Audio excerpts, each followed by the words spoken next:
everybody. Thank you for those who've gone into the question box and listed what your role is and where you're from. I really love to know those who we're discussing with, your backgrounds, what you're coming, so we can really understand the questions that you have. Just real quick, and anyone who has joined us, please go into the question box. What is your role? Where are you from? And so we have Maria, who's the curriculum director from Lumberton School District. And I'm not sure what state Lumberton is. I've visited a lot of schools, but I can't place Lumberton. Tara Watts, Richland School District 1 in Columbia, South Carolina. Assistant to Coordinator of Health and Physical Education. Tara, I've actually done a number of presentations several years ago in Richland 1. And interesting system there, great system there. The work that I was watching that was being done a few years ago when I was there. Bert, superintendent from Halifax, Canada. And Bert, just so you know, I've always wanted to come to Halifax and really study your fascinating history around race, the way that Halifax, correct me if I'm wrong, was a bit of the end of the Underground Railroad. The African Americans or the former slaves who you took into Halifax, which has created a very diverse environment from what I understand ever since.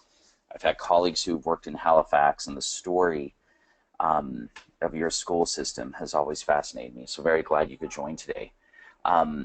We have Taisha Woods from T. Warner. And we will send a certificate to you, Taisha. And then also Angela from Ballinger ISD in Texas. I was just in Texas last week, down in Region 10 and up in Region 20. Was not directly in Ballinger. But, and then of course also have to acknowledge Jason Glitsky. So y'all have to know I worked with Jason yesterday. I'm in Florida at the moment, and we were in his home district where he had his career as an educator, Hernando County. And it was really awesome to watch Jason work and see the people in Hernando, the work that they put together over the last several years, really giving teachers the support they need, taking it from, turning PD into something much more personalized and on-demand.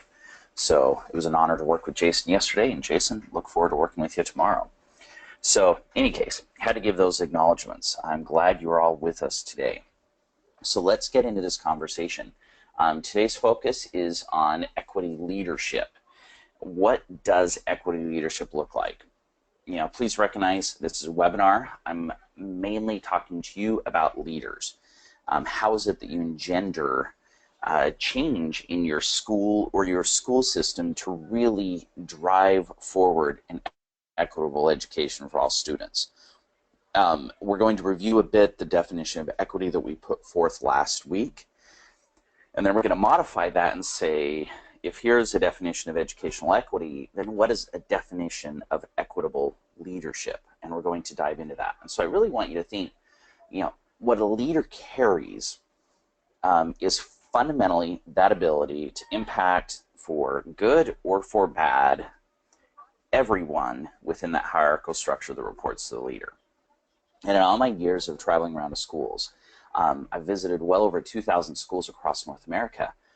And without question, a school's success hinges on that leader. And, I hate to admit it, but I really have not been into schools that have either accomplished true equity for all their students or they're rapidly progressing towards that without being able to connect with a principal, a significant teacher leader who is driving this effort, who sets the tone, who sets the expectation, and holds everybody accountable. And I'm not talking about accountability in a sense of evaluation, but it's being accountable towards our better selves, towards our collective goals. How do we stay accountable towards what may seem like an elusive goal sitting out on the horizon, but we're accountable for our daily work, our daily belief and thoughts and interactions that drive us towards that. And so when I talk about leadership in terms of equity, my personal thought, it is the most awesome role to have in this whole work of school improvement. To be a leader over a significant effort saying we're going to tackle the disparities that have existed, there's really not a better calling in education. Last week I was with a group of about 60 principals, and honestly, it's emotional to me to connect with people who have that responsibility on a day-by-day basis. I am focusing a little bit on principals, and that is not to take away from the work that has to be done at the system level. But I will share a bias of my own. As I have visited these schools, I have visited dozens upon dozens of schools who've created amazing environments for their students, where all students are learning and progressing. All students within their unique diversities are supported and honored within the school. But here's where my bias comes into play. Seldom have I seen districts make significant strides in this effort. And so the closer you are to the student, it seems as though the more control, the more impact one can have. The further you are away from the student, the more the politics and the policies and just the size, the bureaucracy that creates, that limits the inertia comes into play. And so I truly believe an individual school environment can accomplish this. I am praying that I can find the system that is pulling this off systemically. Because, when we have the models of systems truly accomplishing this for all students in all schools in all grade levels, then we can really build out the systemic models. So as we discussed today, I'm not trying to disparage school systems. I'm just saying that success is most immediate at the school level.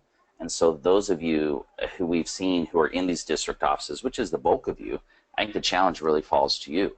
You've got to be able to take some of these stories that I'll share about these schools and translate that into a systemic perspective, without taking away the control and the ownership and the ground level passion that exists within these schools. I hope that makes sense. It's important to me that we have this understanding. The work gets done in the schools. What will it take for that same work to be done at the system level? So today, as I said, our focus is on leadership. And I want to start with a bit of a self-reflection. So this is, I ask all of you that you go to these question boxes. I want to see your responses. I think all of us deserve, this is kind of a group reflection here. So the first piece here is that in the question box, I want you to list someone, a significant person in your life who gave you a chance, gave you that lucky break, gave you that hand up. So in the question box, take a couple minutes. Who is someone who gave you a chance at one point in your life?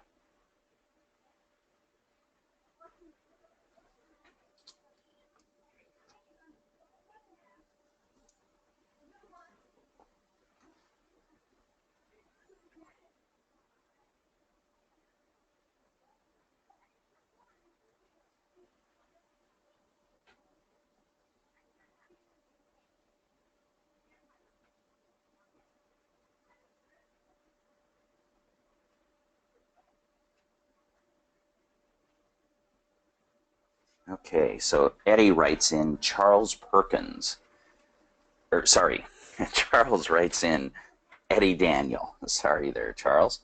So Eddie Daniel gave you that chance. Tara says Barbara Scott, my first employer. Maria says Father McGovern. Tara, you're jumping ahead. So Bert says Chris, who encouraged him to apply for his first supervisory position, which he was leaving. So now, again in the question box, I want you to list the primary characteristic. So as you reflect back on this person, let's say, Maria, Father McGovern, what was the primary characteristic that Father McGovern was exhibiting when he gave you this chance? And I know there are many characteristics he would have exhibited, but what was the one that really made you think about him? Was it his passion? Was it his concern for you? Was it his professional responsibility? What was that primary characteristic that came to the fore while he was giving you this support? And Tara already responded. She said strength and understanding is what Barbara Scott gave her. So strength and understanding was that characteristic that Barbara was exhibiting. Maria says caring. Jason says Trevor Kerr was the person, and it was Trevor who was pushing him to really make this leap from the school district to Jason as a member of our team at School Improvement Network, jumping in to see the potential of how an organization might support those schools. So is that pressure that Trevor gave him? I've worked with Trevor. I know what you're talking about. Charles says creative, and which is a great one. So Charles, who said Eddie Daniel was the person, Eddie was exhibiting creativity when he gave him this step up. Bert, who had mentioned Chris, says that it was the confidence and support. So Bert was exhibiting confidence and support. And so Erica, now this is interesting, Erica from Chicago, now living in central China, working as a K-12 international school principal. So Erica, welcome in the middle of the night. I'm glad you could join us. She says it was her first principal who gave her a chance to lead a department meeting. The primary characteristic was enthusiasm or belief in the teachers. So you've thought about this person who gave you a chance. So now we're going to flip this around. Who did you give a chance to? So in the same sense, in the question box, who did you give a chance to? The name of that person, or if you can't remember their name, just reference them. And then what was the primary characteristic that you were exhibiting when you gave this other person a chance?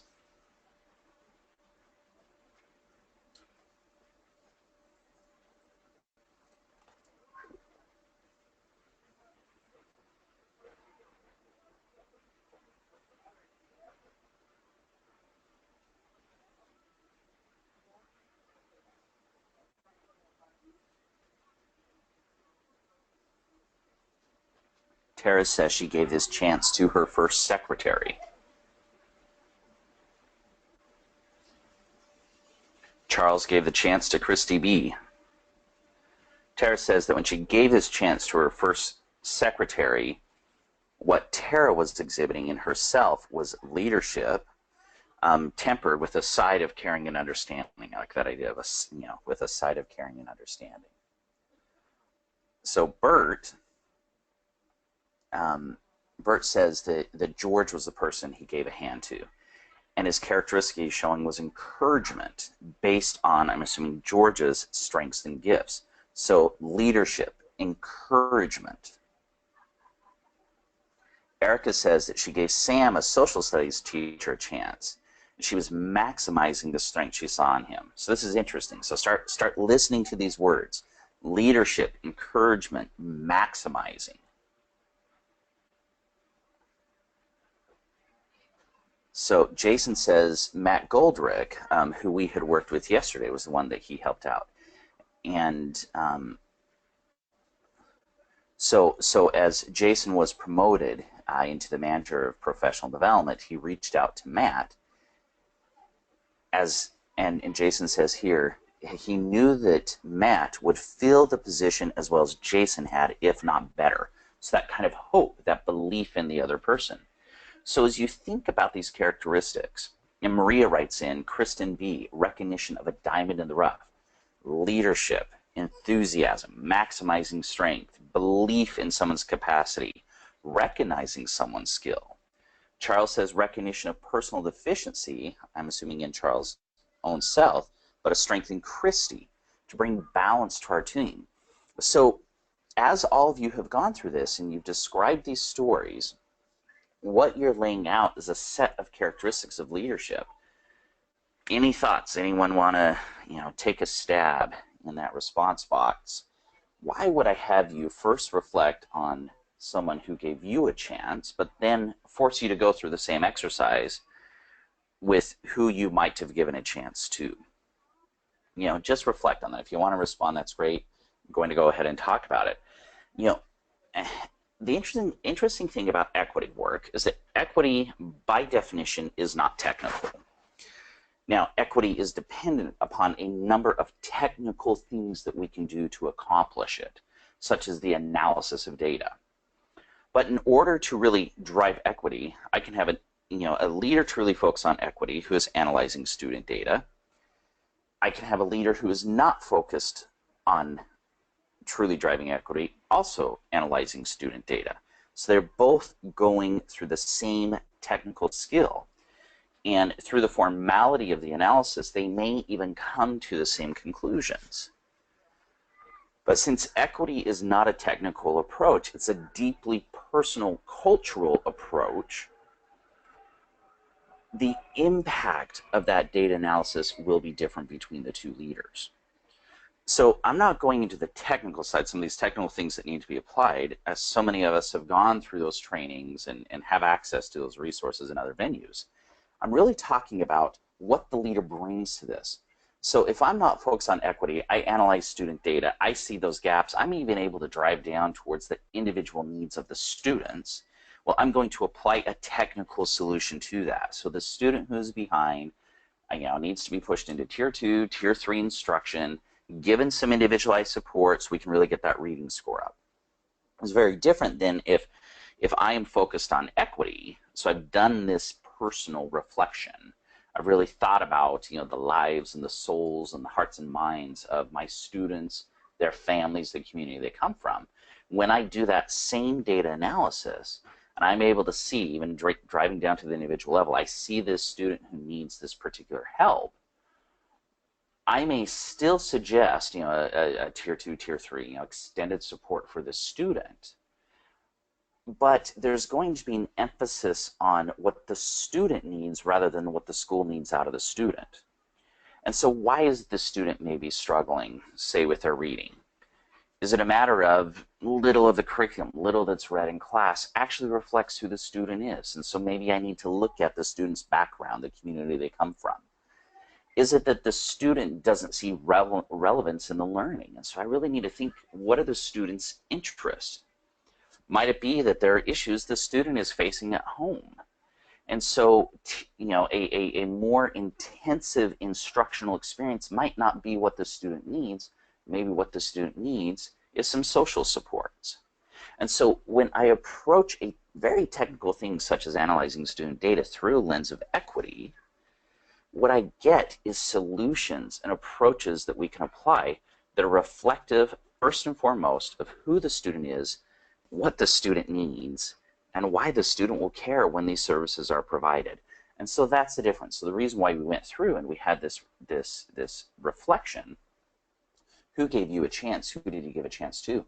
Because you've surfaced the characteristics of equity leadership through this exercise. So I love this quote from Sharon Brittingham. She's a principal of Frankfort Elementary, or she was a principal of Frankfort Elementary in Delaware. And she says that when I came here, the teachers really did believe that they were doing the best job for the population that they worked with. But what had to change was that belief that these children could learn at high levels of expectations. And I love how she kind of bifurcates here. The teachers were putting forth the effort. Her criticism was not at the level of effort on the part of the teachers. Really where she saw the opportunity was in the belief set. Now this is truly shifting us into the mind frame of an equitable leader.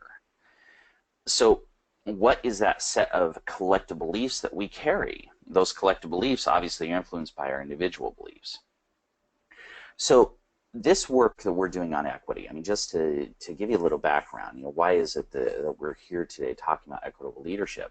A huge focus of School Improvement Network over the past 25 years has been to identify these equitable practices, and it has led us into some unique mindset shifts and mindset paradigm shifts and all the rest. And so even to share a bit for myself, I grew up in Utah. I'm white, middle class, male. I was the norm in Utah. Very little racial diversity, even economic diversity or religious diversity existed around me in my upbringing. Now, I didn't choose to go live in a very homogenous place. It just was where I was born. So through this work that the School Improvement Network has been focused on over all these years, I was constantly put in contact with significant educators, significant experts, people who had really pulled this off, and one in particular was Glenn Singleton. So Glenn is black, he's an educator, grew up in Baltimore, now lives in the Bay Area, diversity has defined his entire life. It had not defined mine. But it was through this personal connection that Glenn helped me put language around equity, race, justice, diversity, all these terms that I kind of heard, but I didn't really understand. And so over the years, as we've worked with, with Glenn, with Eleanor Rodriguez, I could go on and on with the different educators we've worked with. School Improvement Network again and again has tried to ask the question, what does a school that succeeds with all students look like, and what is it that that school does, so that education as a whole can learn, can kind of see these as models. So that's been our focus for so many years.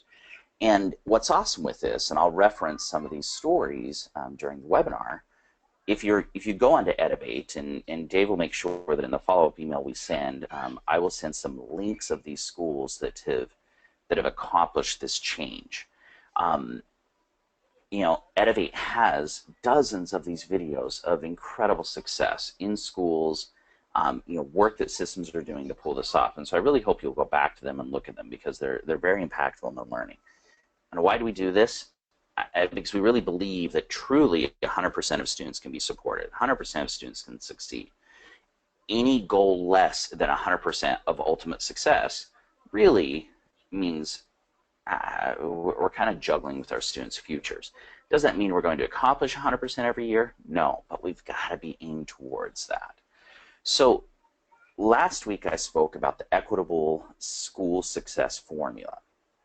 Because if we're really driving towards actual equity, measurable, visible, evidence-based equity in a school, well, what are the formulas that exist to help us get there?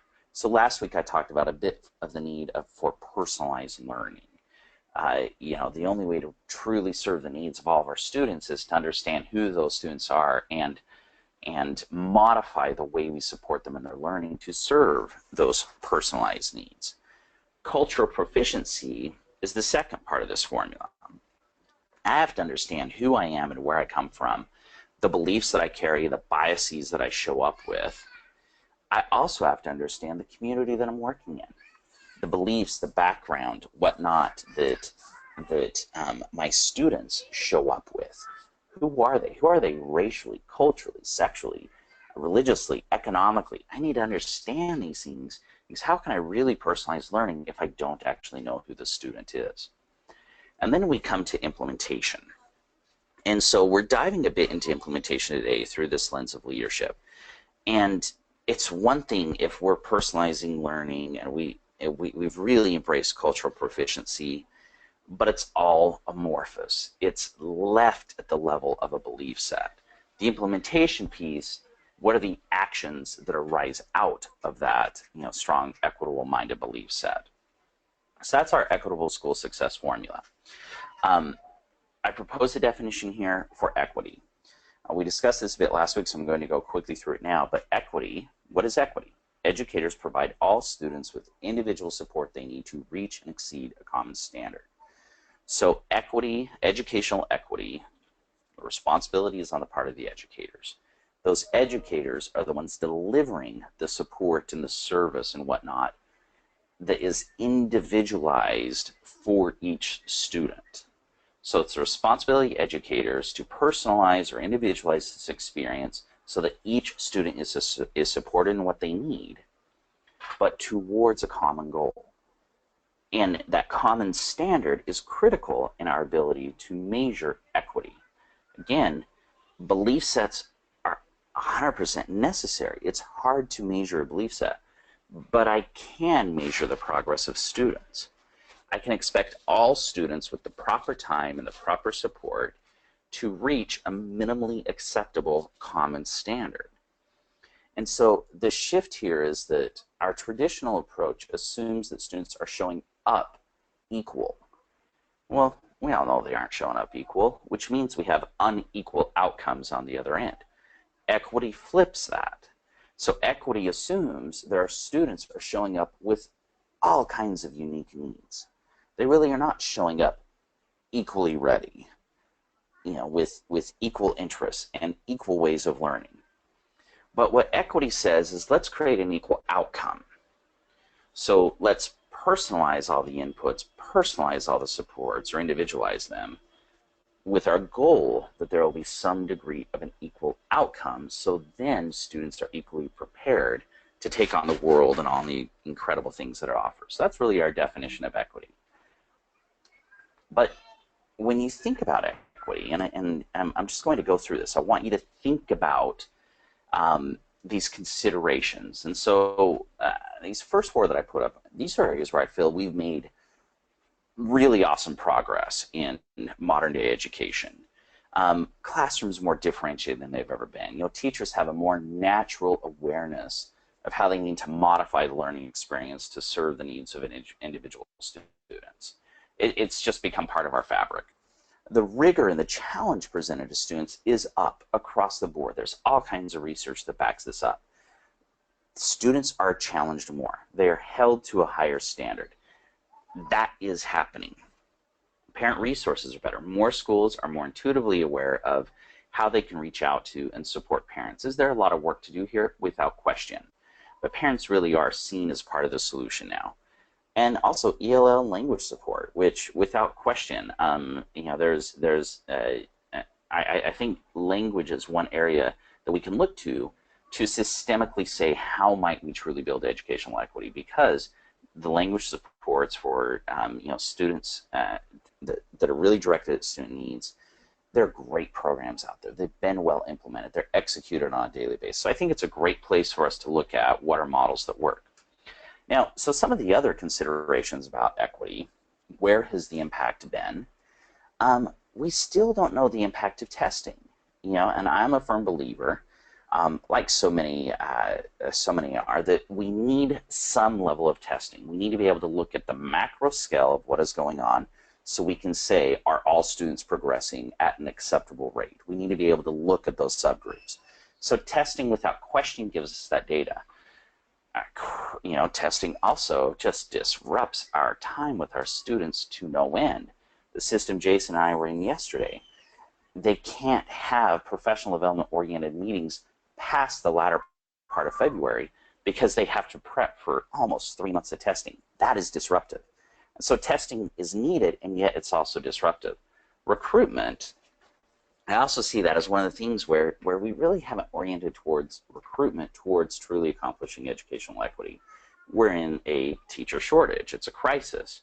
We're hiring too fast. We're certificating too fast. We're looking at numbers of teachers as the way we'll solve this problem, rather than looking at the quality of the teaching going on. Student academics, much kind of like testing, yes, they're up. There's, you know, great emphasis on rigor and all the rest, but still are students leaving prepared with what they need?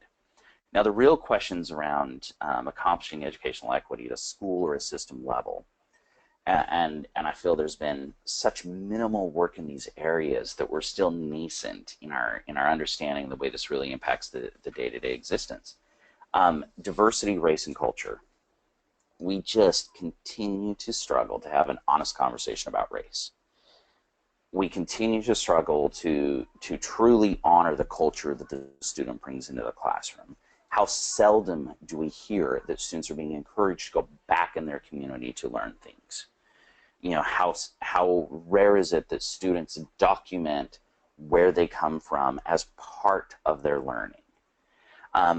You know, and we just continue to struggle with diversity. I think the reason we continue to struggle so much with diversity is that educators as a group tend to be fairly homogenous. The overwhelming majority of educators are white, female, from middle-class backgrounds, and they love school. That means they show up caring. They believe in the potential of education to change kids' lives, but they're also biased to a particular approach. You know, for most educators, traditional education worked for them, so they're biased towards that. Even though they can talk about the changes that need to occur, they tend to turn back to traditional methods because that's what they know. And so with all of this, can we really get towards educational equity if we're not seriously taking on these issues that I've placed in the center of this graphic?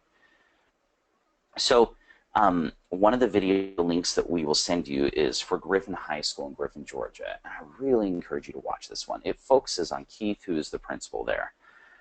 He's amazing. I mean, his sense of soul that he brings to the work is unparalleled. The story of their success, they go from the bottom quartile of high school performance in the state of Georgia to the top quartile in 4 or 5 years. It's an incredible shift in the academic achievement.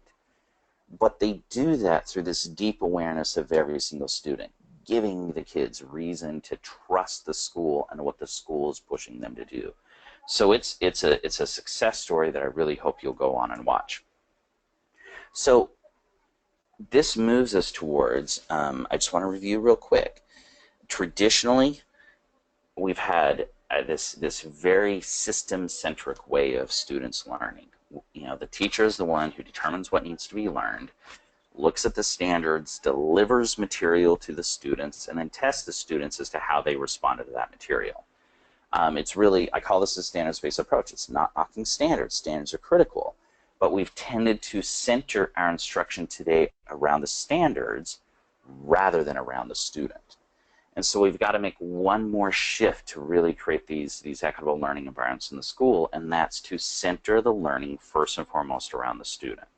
When we know who the student is, what their needs are, what they're showing up with, then how does that student's readiness level, now let's analyze that student's readiness level in regards to the set of standards that the student needs to achieve.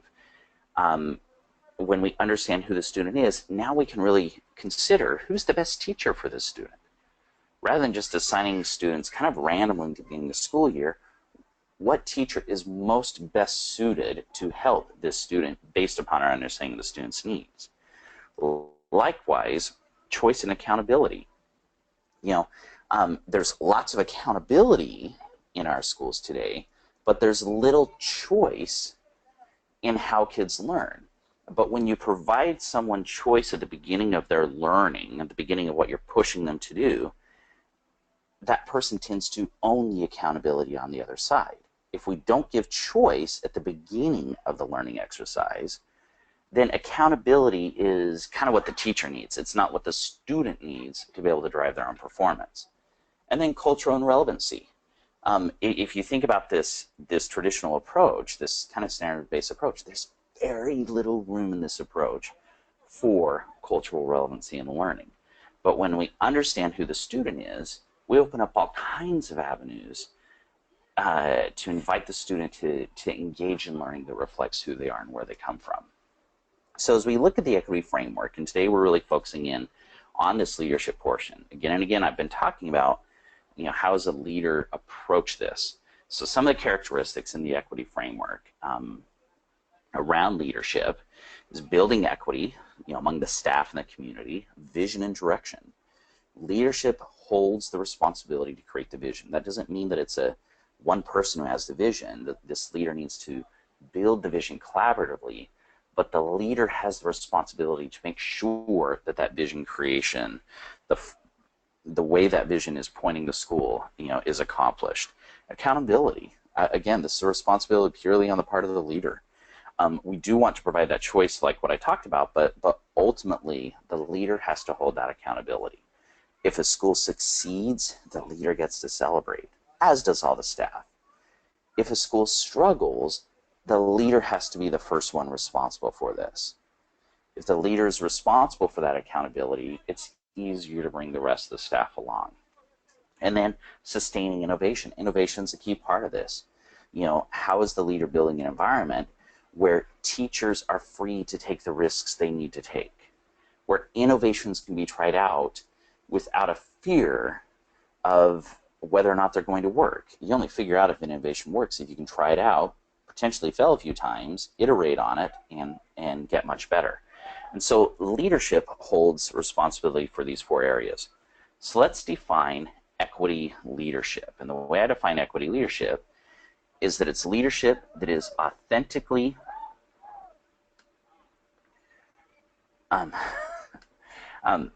equity leadership is leadership that is authentic and personally engaged, accountable, responsive leadership that assesses honestly, celebrates success, and urgently corrects inequities. So let's break this down apart. I love this word authentic, and I was actually just reading some stuff from Parker Palmer earlier today where he really was trying to focus in his dialogue on what authenticity is. So the beautiful thing about authenticity is it's everything. It's the good and the bad. It's not just giving a positive message because that's what we need to do. It's not just criticizing because that's easier. It's looking at the whole ball and wax. It's looking at all of it. An authentic view on what's happening. Personally engaged. Who is first and foremost present? The leader. And this is a reflective question for you. How many of the people who report to you know who you are, really know you, know what you care about, know what your hobbies are, know what your family structure is, know what your concerns are, know how you felt last week during that election? How present are you personally? And so leadership sets the stage. If a leadership doesn't show up authentically exposed, then the leader isn't giving permission to others to show up authentic and real for who they are. Accountable. We've already talked about this need for accountability in leadership. Responsive leadership. And I love some of the research and writing that's been done around responsive leadership. Responsive leadership is really that flipped model that people talk about. It's the leader on the bottom holding up others versus the leader on the top telling others what to do. So responsive leadership is allowing those who are doing the daily work to come back and say, this is what I need. And responsive leadership immediately gets at that assesses honestly. So it's a real assessment. I'm going to be aware of the challenges that you're facing. I'm going to be aware of the effort you've put forth. Celebrate success. Celebrating success has to be on a daily basis, and urgently corrects inequities. The reality is there's no time to wait. So this is equity leadership. Authentic, personally engaged, accountable, responsive leadership that assesses honestly, celebrates success, and urgently corrects inequities. So I want to look at this a little bit. And first, authenticity, the optimism, the pessimism. So often we've talked about, an optimist is a person who looks at a cup half full. A pessimist is a person who looks at a cup half empty. But what's a cup half full plus a cup half empty? It's a full cup. An authentic leader is one who's willing to look at all sides of the story and fully acknowledge them. Nothing is sugar-coated, nothing is blown up. It's an authentic look at what is going on. So authentic leadership exists on three levels: the personal, the professional, and the institutional.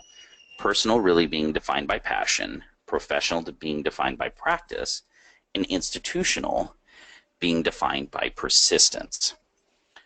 So how do we define passion? Well, this is for you to do, and this is something that I really encourage you to actually do. Create 3 questions that you can ask yourself about whether or not you're passionate about what you are doing to build equity on a day-by-day basis. Have these reflective questions. As you hit the end of a tough day, what are those 3 questions that you ask to metacognitate, to reflect on what you've done that day? As you do this, as you do the self-reflection, going back to how we started, having you self-reflect, you're giving yourself the freedom to not only feel your passion, but work on your passion, respond to it, and address its needs. The next thing is practice. The professional side of this. Remember, personal, professional, institutional. The personal, who am I when I show up to be a leader? The professional, what do I do when I show up to be a leader? So I want you to think about those 3 characteristics of equity in the equity framework: expectations, rigor, and relationships. So as a leader, what practices am I putting into place so that others understand the expectations that I have set, that we have collectively set? What kind of rigor are we pushing ourselves through? What kind of rigor, as a leader, am I leading my staff through? How hard are we pushing ourselves to innovate, to change, to get better at what we do? Are we rigorous in our sense of school improvement? And the relationships. A leader every single day has to work on the relationships. And the fascinating thing is the relationship piece circles back to the personal. If you're not there personally, you can have a really hard time building those relationships. So expectations, rigor, and relationships. The professional side, or kind of the practice side of authentic equity leadership. And finally, the institutional. So the personal, who am I as a leader when I show up? The professional, what do I do when I'm there as a leader? But the institutional is, can I stick with this? What kind of persistence am I showing? And so I love this question here. Institutional equity asks, who equitably benefits? So when you think about looking at programs and practices that you're putting into place, take this equity framework, looking at relationships, rigor, and expectations, this kind of interplay of leadership, culture, and practice. Look at a program. Let's say there's a new reading program that you're going to implement. Who equitably benefits from this particular program? So I'm not going to take the time to do it now. I've been going long enough. I want to make sure I respect your time. But I want you to really reflect on this. So most, half, some, or no. If you were to answer this question, in your institution, how many programs have been analyzed through an equity lens, or been analyzed with this question of who equitably benefits? Who gets the most out of this? Most of your programs, and just be honest with this. This doesn't have to be a public answer. You don't have to go expose this to those you work with. Half of your programs and efforts, some programs, no programs. If you're implementing a new reading program, how much has that reading program been chosen based upon the actual needs of your most struggling students? Or how much has that program just been based upon its reputation in the market? Just been based upon the expert or the organization or the research behind it? Those are critical things. I would highly recommend investing in a new reading program that has a great reputation, that has a solid research basis. But if you haven't gone through the effort and said, who are our most struggling readers? Why might this reading program particularly respond to those students' needs, rather than saying, well, our most struggling students, how will they succeed in this? And remember what the shift is. What is the need of the student is where you begin your analysis. Then you look at everything else, versus looking at, say, the program and then seeing how that program might work with the students. You've got to begin with the needs of the students in mind. And typically when I've worked with systems, most of them are kind of at that some level. Some programs are honestly analyzed in terms of who equitably benefits. When you get to half the programs, these are districts, these are schools that are really on the move. And again, going back to what I said earlier, it's only kind of at the school level where I've seen schools, honestly, almost everything they do is looked at through this equity lens. So that's the institutional. I just want to end right now on a little story, because I love this question that is posed. And over the years, as I've taken different people I work with, often we end up in D.C. I've been to D.C. a number of times. I feel really lucky for this. When I'm there with someone who's new, and this has happened 3 or 4 times, and after dinner, after the conference ends, our work ends, we end up walking. We walk up and down the mall, and we always end up at the Lincoln Memorial. When I get to the Lincoln Memorial, one of my favorite things to do is turn around and look out on the reflective ponds, look towards the Washington Monument, because that is where Dr. Martin Luther King stood and delivered, the famous speech that we're all aware of. And there's actually a quote that is in the steps there where he stood. I refuse to accept the view that mankind is so tragically bound to the starless midnight of racism and war that the bright daybreak of peace and brotherhood can never become a reality. I believe that unarmed truth and unconditional love will have the final word. And then he goes on to say, he talks about reminding America of the fierce urgency of now. Think about that phrase, the fierce urgency of now. So I want you to think, this is, if you can boil equitable leadership down to anything, it is being able to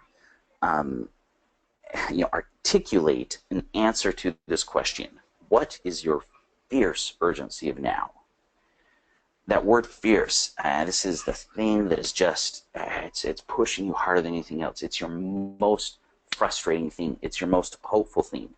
And it's purely in the present. The beautiful thing about these students who we are trying to support, they live in the now. Today is when they live. Today is when they're working on their future.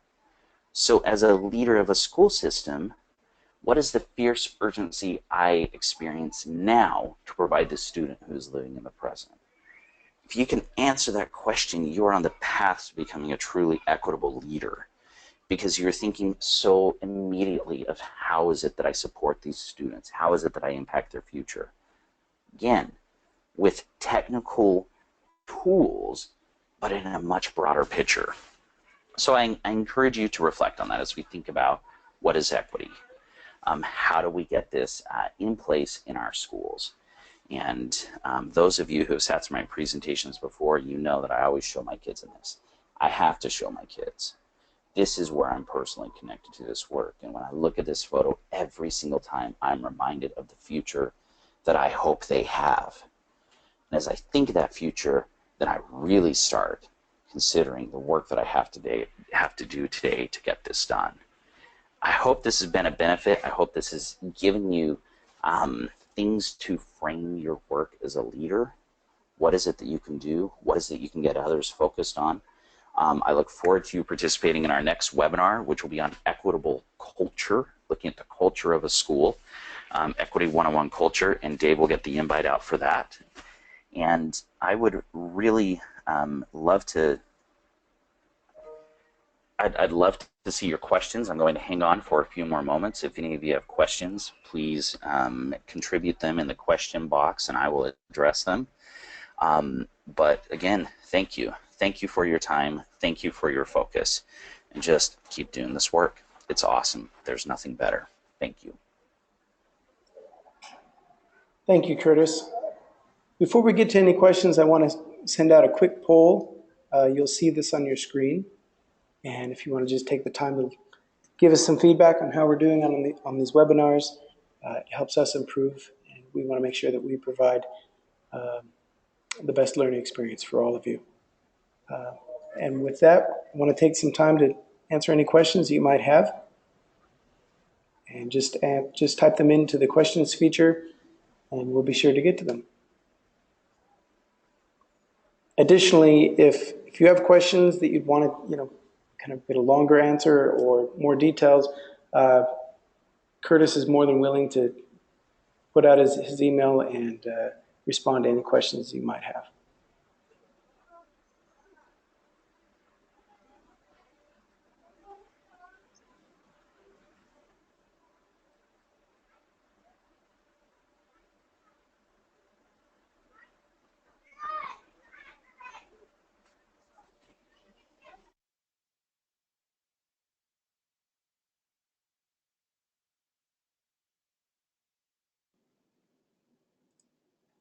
I have one question from Jason. Curtis, what is your fierce urgency of now? Great question, Jason. The focus on you, I suppose. Yes, and thanks for asking this publicly rather than in person when we see each other tomorrow. My fierce urgency of now is honestly guaranteeing that this conversation of equity does not get dropped in the face of our current politics. Not trying to make this political. I've had the opportunity to do 4 different presentations focused around equity in the last 2 weeks. They're emotional. Man, I've been feeling it. And there's huge pressure to be reactive in this situation. And this is what scares me about being reactive. Reactive on one hand means that we become argumentative. It becomes us versus them, and that doesn't really move this work forward.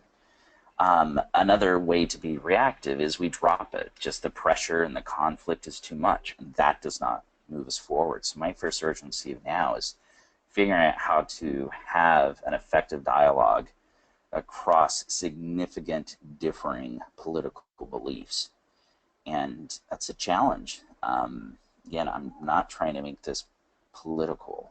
I just know last Wednesday I woke up really confused with the deep recognition I did not understand the reasons why half the people voted the way they did last week.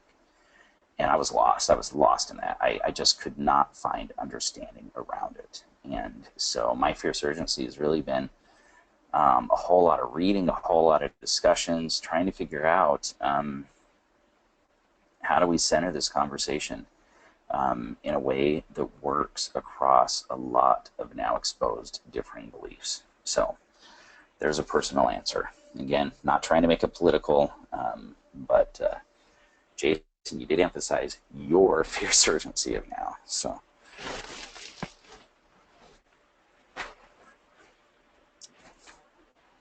Thanks, Curtis. We'll just wait. Oh, here's some more questions that have come in. This question, Curtis, are you able to see the questions that are coming in?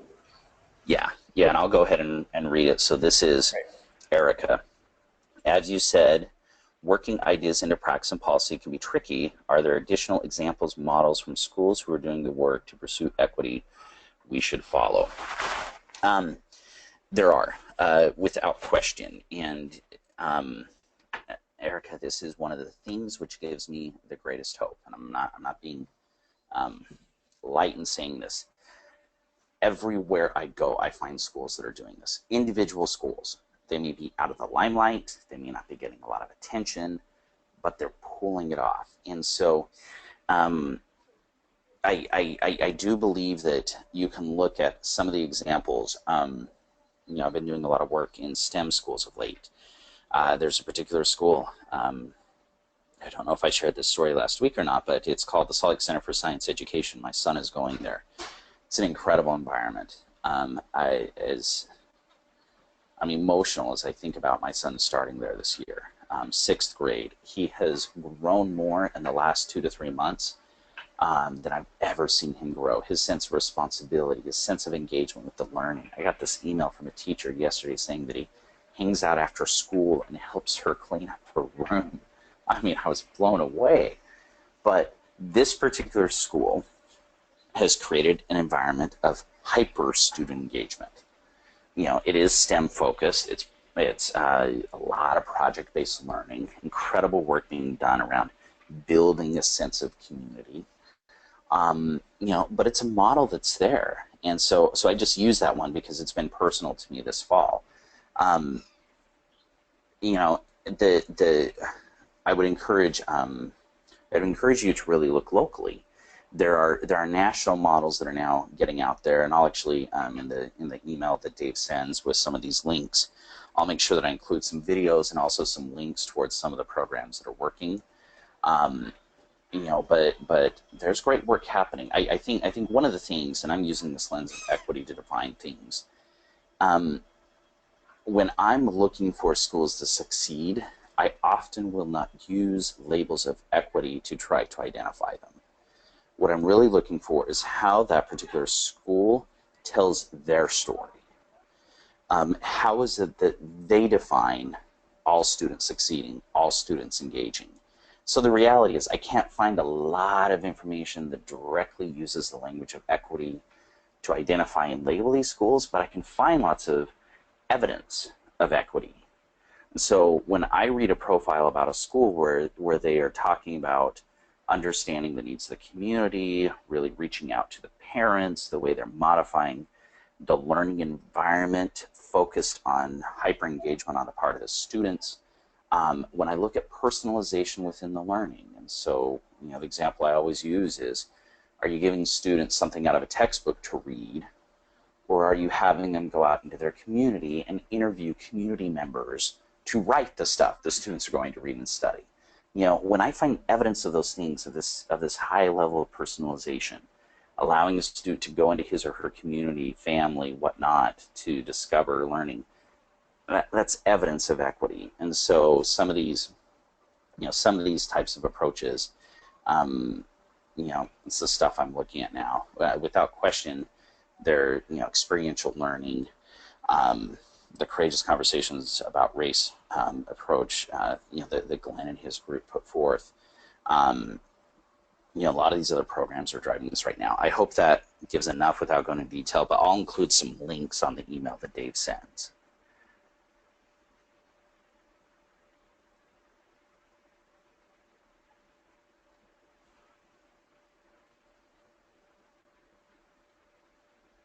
So, looks like I I just want to say thank you to you all. So thanks for hanging around for this. Thanks for the questions. And, the next one on equity culture. And it's a fun one because now we're really talking about what does a school environment look like. And I suspect that we're going to have that the week after Thanksgiving. Yes. It'll probably be the Wednesday or the Thursday after Thanksgiving. So Curtis and I will work on scheduling a date for that. Again, thank you everyone for attending today. Really pleased that everyone could join us. I will be sending out the presentation and the recording of this video, as well as a number of other things. And I will get that out tomorrow. Again, if you have any questions, please feel free to reach out to us, and we look forward to seeing you at our next webinar. Thank you.